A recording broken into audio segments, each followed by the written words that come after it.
Hi guys, আবারও চলে এলাম শেফালি দি রান্নাঘরে।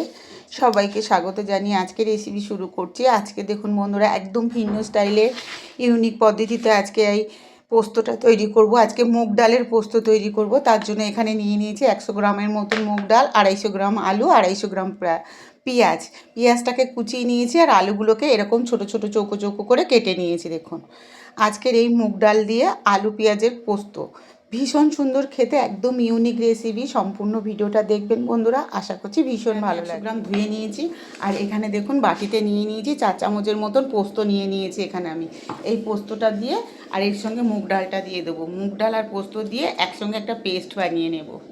দারুণ মজার রেসিপি কিন্তু বন্ধুরা, সম্পূর্ণ ভিডিওটা দেখবেন, কোথাও কিন্তু স্কিপ করবে না, তাহলে কিন্তু বুঝতে পারবেন না। একটা পেস্ট বানিয়ে নিয়েছি, দেখুন কত সুন্দর একটা পেস্ট হচ্ছে। এটা কিন্তু সম্পূর্ণ মুগ ডাল আর পোস্ত। এবার রান্নাঘরে নিয়ে চলে যাব। ভীষণ সুন্দর একটা রেসিপি হতে চলেছে, দারুণ। একবার খেলে কিন্তু এর স্বাদ ভোলার না, এটা এতটাই সুন্দর লাগে। তো দেখুন, এবার এগুলোকে নিয়ে তেলটাকে ভালো করে গরম করে নেব। আর এই মুগ ডালের পোস্তটা দারুণ টেস্ট হয় বন্ধুরা, একবার অন্তত বানিয়ে খেয়ে দেখুন, আশা করছি ভীষণ ভালো লাগবে। এর মধ্যে দিয়ে দিচ্ছি এই যে 1 চামচ কালো জিরে। কালো জিরেটাকে একটু তেলে ভেজে নেব। নেওয়ার পরে এখানে যে আমি পেঁয়াজগুলো রেখেছি, পেঁয়াজগুলো কিন্তু দিয়ে দেবো।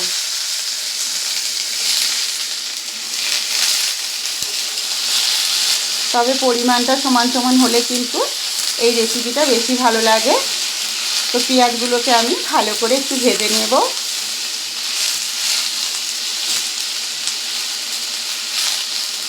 আমরা এখানে নিয়ে নিয়েছি 4টে কাঁচা লঙ্কা। কাঁচা লঙ্কাকে এরকম হাফ করে মাঝখান থেকে দিয়ে দেব।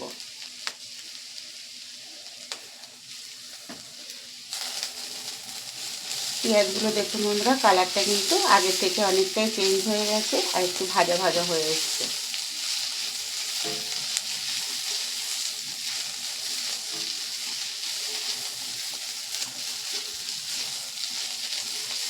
ছোটো চামচে 2 চামচ লঙ্কা গুঁড়ো দিয়ে দিচ্ছি। এই যে ছোটো চামচে দিয়ে দিচ্ছি 1 চামচের মতন লবণ দিয়ে দিচ্ছি, 2 চামচ হলুদ। আবার একটু তেলের মধ্যে আমি দিয়ে দিচ্ছি 4 থেকে 5 চামচের মতন তেল আমি দিয়ে দিলাম আবারও। দিয়ে এগুলোকে আবার একটু পেঁয়াজের সঙ্গে কষিয়ে নেব। ঠিক আছে, এবার এখানে পোস্ত আর মুগ ডালটা যে বেটে রেখেছিলাম, এইটা সম্পূর্ণ এর মধ্যে দিয়ে দিতে হবে।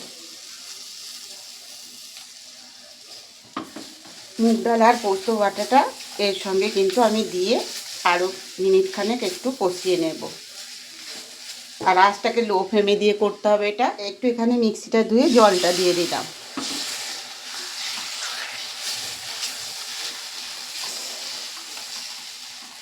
ভীষণ সুন্দর এই রেসিপিটা, খেতে কিন্তু দারুণ লাগে বন্ধুরা। যে আলুগুলো ছিল, আলুগুলোও দিয়ে দেব। আলু আর মুগ ডাল পোস্ত পেস্টটা দিয়ে ভালো করে একটু কষিয়ে নেব।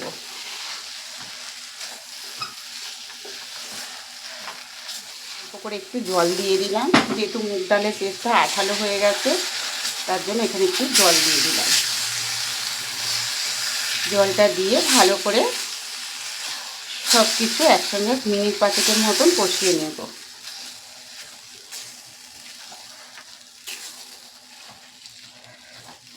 এবার এখানে 1 বাটির মতন জল আমি দিয়ে দিলাম। জলটা দিয়ে ভালো করে নেড়ে দেব।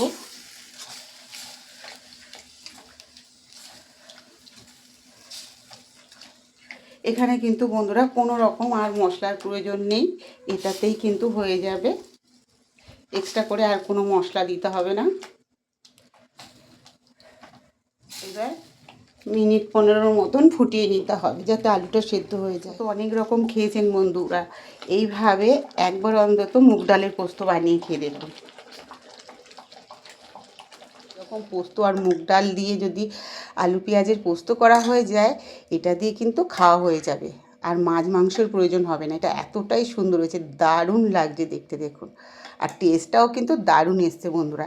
এটা শুধু গরম ভাতে নয় বন্ধুরা, রুটি, পরোটা, লুচি যা খুশি দিয়ে খেতে পারেন। আর খেতে কিন্তু অসাধারণ হয়েছে।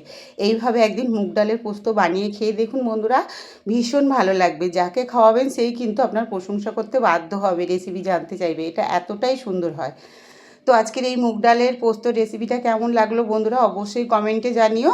আর এই পোস্ত রেসিপিটা যদি ভালো লাগে বন্ধুদের মধ্যে বেশি বেশি করে শেয়ার করে দিও, লাইক করতে ভুলো না। আর কমেন্টে অবশ্যই জানিও আজকের রেসিপিটা কেমন হয়েছিল। আর ফেসবুক থেকে দেখলে একটা ফলো করে দিও। তো সবাই ভালো থেকো, সুস্থ থেকো, পাশে থেকো বন্ধুরা।